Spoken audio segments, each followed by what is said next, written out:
Market में 90% लोग पैसा क्यों नहीं बना पाते?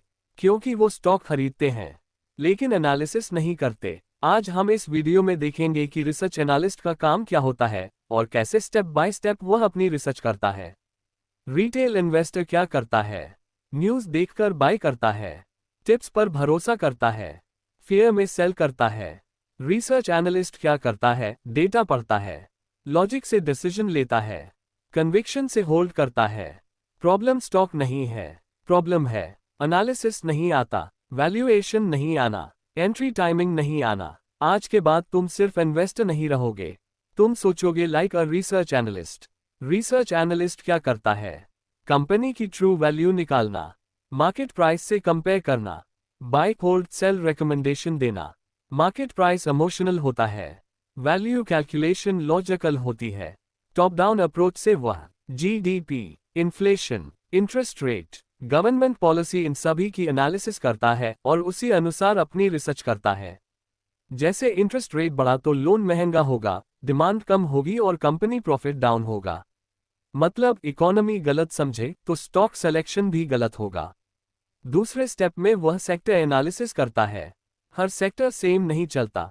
साइक्लिकल जैसे ऑटो, मेटल, डिफेंसिव सेक्टर जैसे एफएमसीजी, फार्मा, ग्रोथ जैसे आईटी, रिन्यूएबल। हर सेक्टर की स्ट्रॉन्ग सेक्टर में एवरेज स्टॉक भी चलता है, वीक सेक्टर में बेस्ट स्टॉक भी स्ट्रगल करता है।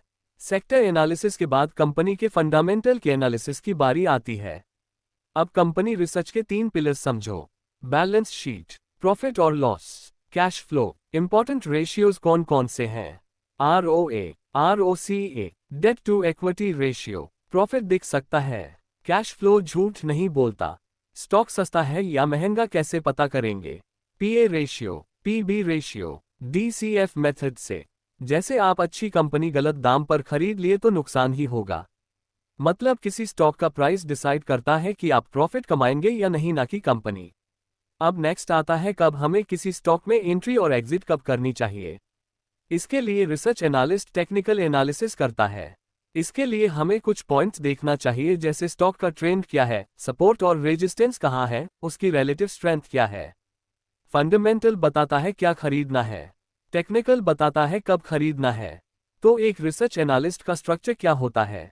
कंपनी के बारे में जानकारी रखना, कंपनी के फाइनेंशियल कैसे हैं, वैल्यूएशन फेयर है या नहीं, उसके बाद उस स्टॉक की रिकमेंडेशन देना।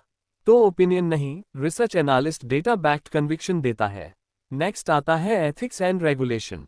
ये रिसर्च एनालिस्ट का एक इंटीग्रल पार्ट होता है, क्योंकि अगर एक रिसर्च एनालिस्ट अपने क्लाइंट्स को गलत रिकमेंडेशन देता है, इससे इन्वेस्टर का कम या बहुत ज्यादा नुकसान हो सकता है। इसलिए रेगुलेटरी बॉडी सेबी ने इसके लिए टाइट रेगुलेशन रखा है।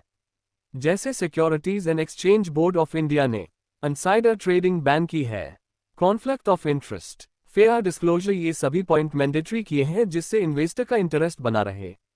ट्रस्ट गया, करियर भी गया। इसलिए रिसर्च एनालिस्ट को बिना किसी बायस के किसी भी स्टॉक का फेयर रिसर्च करके अपने इन्वेस्टर को सही रिकमेंडेशन देना चाहिए, ना कि किसी कंपनी के फेवर में। इसलिए पार्ट और भी इंपॉर्टेंट हो जाता है कि वह एथिक्स और रेगुलेशन का प्रॉपर वे में फॉलो करें।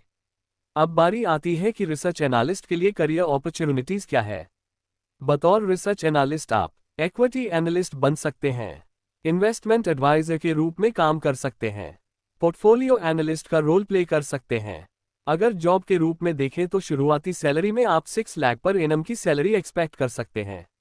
एक्सपीरियंस्ड एनालिस्ट 10 से 25 लाख एक्सपेक्ट कर सकते हैं।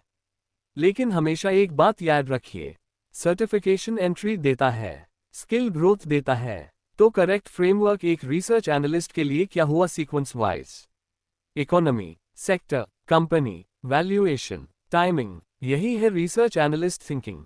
अगर आप सिर्फ एग्जाम क्लियर करने के लिए पढ़ रहे हो तो आप जॉब ढूंढोगे। अगर आप समझकर पढ़ोगे तो मार्केट तुमसे पैसा कमाएगा नहीं, तुम मार्केट से पैसा कमाओगे। अगर ऐसी ही क्लैरिटी आपको चाहिए, इससे आपकी करियर ग्रोथ और इनकम ग्रोथ हो सके, तो चैनल को सब्सक्राइब कर सकते हैं।